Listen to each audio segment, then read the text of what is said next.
जी students, तो हम बात कर रहे थे physiology of normal menstrual cycle की, और अब हम बात कर रहे थे ओव्यूलेशन की।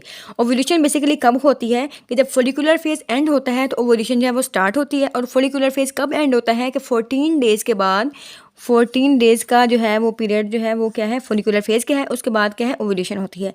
ओव्यूलेशन कब होती है? जब डोमिनेंट फोलिकल का जो साइज़ है वो 20 मिलीमीटर इन डायमीटर हो जाए, 20 मिलीमीटर हो जाए। कौन सा? डोमिनेंट फोलिकल, डोमिनेंट फोलिकल, ठीक है।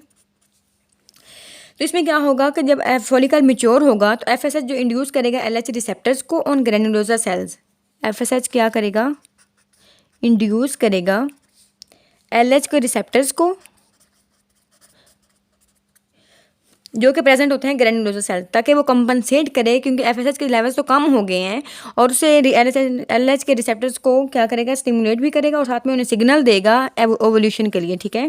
ओवोल्यूशन के लिए क्या है? सिग्नल देगा। फिर क्या है कि जो एस्ट्रोजन की प्रोडक्शन है वो इंक्रीज होती है। एस्ट्रोजन की प्रोडक्शन इंक्रीज होगी और वो एक थ्रेशोल्ड पे पहुंचेगी, थ्रेशोल्ड। और उसके थ्रू क्या है कि पॉजिटिव फीडबैक जो है वो स्टार्ट हो जाएगा। और पॉजिटिव फीडबैक से क्या होगा कि एक एलएच सर्ज आएगी, एलएच सर्ज।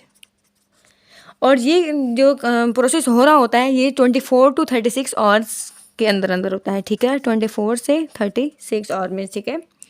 इसमें क्या होता है कि जो एलएच जो इंड्यूस्ड ल्यूटिनाइजेशन है ग्रेन्युलोसा सेल्स की डोमिनेंट, वो क्या है कि प्रोजेस्टेरॉन बनाना शुरू कर देते हैं, ठीक है। इसकी वजह से क्या हो जाएगा? प्रोजेस्टेरॉन की सिक्रीशन ज़्यादा हो जाएगी। और जो जब प्रोजेस्टेरॉन सिक्रीट होगा तो ये भी पॉजिटिव फीडबैक के तौर पे एलएच की सिक्रीशन को ज़्यादा कर देगा। पॉजिटिव फीडबैक से क्या है? एलएच की सिक्रीशन को ज़्यादा कर देगा, ठीक है।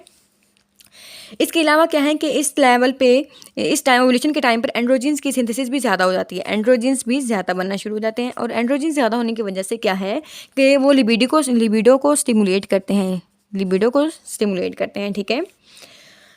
इसके अलावा क्या है कि जो एलएच सर्ज है ये बेस्ट प्रेडिक्टर है ओव्यूलेशन का, ठीक है। एलएच सर्ज जो है वो ये बेस्ट प्रेडिक्टर है ओव्यूलेशन का। और ये जो है, जो हमारे पास हम ओव्यूलेशन के प्रेडिक्टर टेस्ट वगैरह करते हैं उसमें भी हम एलएच सर्ज को चेक करते हैं, ठीक है। अब हम बात करिए, हमारे पास था ओव्यूलेशन का फेज़। अब हम बात कर लेते हैं ल्यूटिकल फेज़ की। ल्यूटिकल फेज़ की मीन्स कि ओव्यूलेशन के बाद जो फेज़ स्टार्ट होता है वो होता है ल्यूटिकल फेज़। और उस फेज़ में क्या होना होता है? ल्यूटिकल फेज़ क्या है कि जब वो साइड जब रिलीज़ हो जाता है, वो साइड जब रिलीज हो गया तो बाकी बच गए ग्रैन्युलोसा सेल्स और थीका सेल्स। क्या हैं? ग्रैन्युलोसा सेल्स हैं और क्या हैं? थीका सेल्स हैं। तो ये क्या करेंगे? मिल के बना देंगे कॉर्पस ल्यूटियम, कॉर्पस ल्यूटियम, ठीक है। कॉर्पस ल्यूटियम CL जिसे कहते हैं। इसमें जो ग्रैन्युलोसा सेल्स हैं, ग्रैन्युलोसा सेल्स, ये क्या करते हैं कि इनकी जो अपीयरेंस है वो वैक्यूल टाइप है, वैक्यूलेटेड अपीयरेंस होती है। और इसमें क्या होता है कि जो येलो पिगमेंट है वो अकोमुलेट होना शुरू हो जाता है। जब इसमें येलो पिगमेंट अकोमुलेट होगा, येलो पिगमेंट जो है इसमें अकोमुलेट होगा, तो इस वजह से हम इसे एक नाम दे रहे हैं कि ये कॉर्पस ल्यूटियम मीन्स कि येलो बॉडी, इसलिए हम इसे कह रहे हैं, ठीक है। तो इसमें जो कॉर्पस ल्यूटियम है इसकी बहुत ज़्यादा वेस्कुलराइजेशन होगी, ताकि जो रिच ब्लड सप्लाई है वो बहुत ज़्यादा प्रोड्यूस करे, बहुत ज़्यादा सप्लाई करे टू ग्रैन्युलोसा सेल्स। ये जो है ये स्कीम में वेस्कुलराइजेशन बहुत ज़्यादा हो जाएगी, वेस्कुलराइजेशन, बहुत ज़्यादा वेसल्स बनना शुरू हो जाएंगी, ताकि वो ग्रैन्युलोसा सेल्स को क्या करें कि ब्लड सप्लाई जो है वो बहुत ज़्यादा सप्लाई कर सकें, ब्लड सप्लाई ग्रैन्युलोसा सेल्स को, ठीक है। और इसके अलावा क्या है, ये जो काम हो रहा है वेस्कुलराइजेशन से, तो ये किसके अंडर हो रहा है? वेस्कुलर एंडोथेलियल ग्रोथ फैक्टर की मौजूदगी, वेस्कुलर एंडोथेलियल ग्रोथ फैक्टर वो रिलीज हो रहा है और इसकी हेल्प से ये प्रोसेस हो रहा है, ठीक है।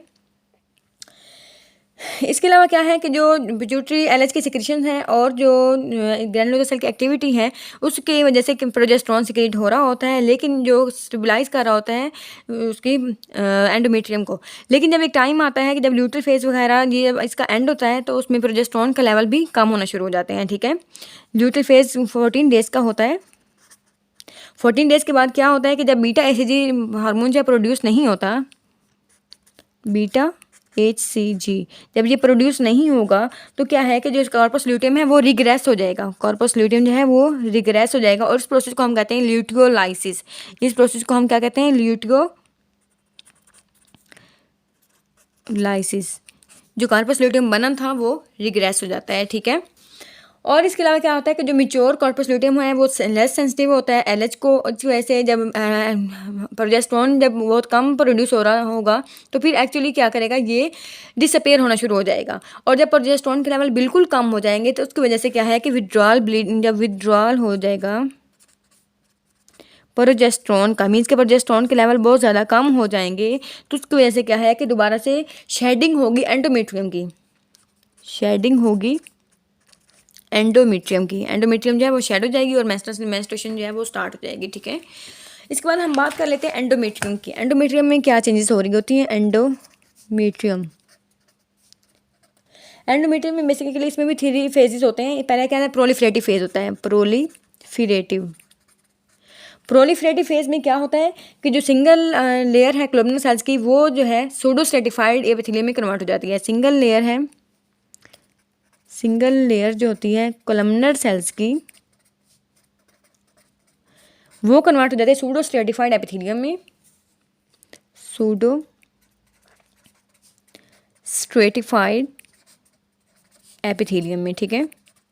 और इसकी जो थिकनेस है वो 0.5 मिलीमीटर से लेकर 3.5 मिलीमीटर से लेकर 3.5 to 5 मिलीमीटर तक चली जाती है। मीन्स के प्रोलिफरेटिव फेज में ये 2 काम हो रहे होते हैं। एक तो उसकी जो एपिथेलियम है वो किस में कन्वर्ट होती है, सूडो स्ट्रेटिफाइड एपिथेलियम में, और इसके अलावा क्या है, इसकी थिकनेस ज़्यादा हो रही होती है, ठीक है। और सेक्रेटरी फेज में अब हम बात कर लेते हैं सेक्रेटरी फेज की। सेक्रेटरी फेज में क्या हो रहा होता है, इसके आपके नाम से लग रहा है कि इसमें प्रोलिफरेशन नहीं होगी बल्कि सिक्रेशंस होंगी, ठीक है। तो इसमें क्या होगा, तो एंडोमेट्रियल ग्लैंड्स हैं वो बहुत ज़्यादा टॉर्चरस हो जाएंगी। एंडोमेट्रियल जो ग्लैंड्स हैं वो टॉर्चरस हो जाएंगे, ठीक है। और क्या होगा कि जो स्पाइरल आर्टरीज हैं वो ग्रो करेंगी और उसमें फ्लूइड की सिक्रेशन जो है वो ज़्यादा हो जाएगी। इसमें क्या है कि स्पाइरल आर्टरीज वो ग्रो करेंगी और जो ग्लैंडुलर सेल्स हैं उनमें फ्लूइड की सिक्रेशन ज़्यादा हो जाएगी, ग्लैंडुलर सेल्स में, ठीक है।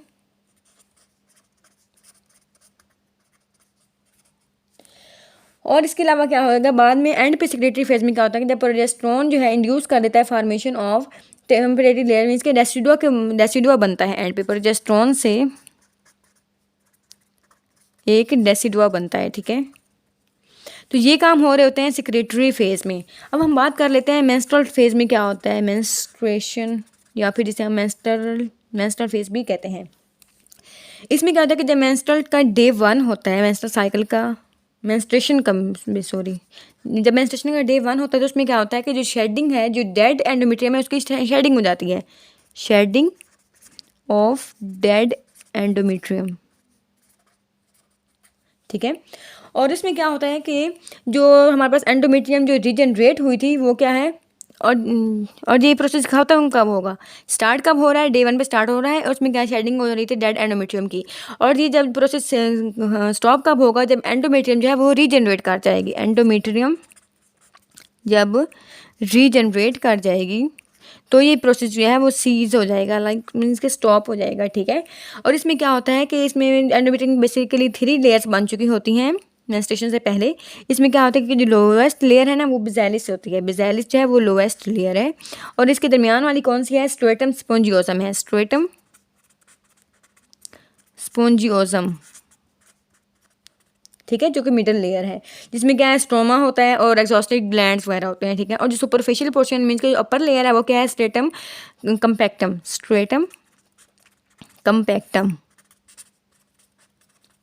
तो जब मेंस्ट्रुएशन होती है तो इसकी जो अपर मोस्ट लेयर है जो कि स्ट्रेटम कंपैक्टम है, ये जो है ये रिग्रेस हो जाती है, ठीक है, ये शेड हो जाती है।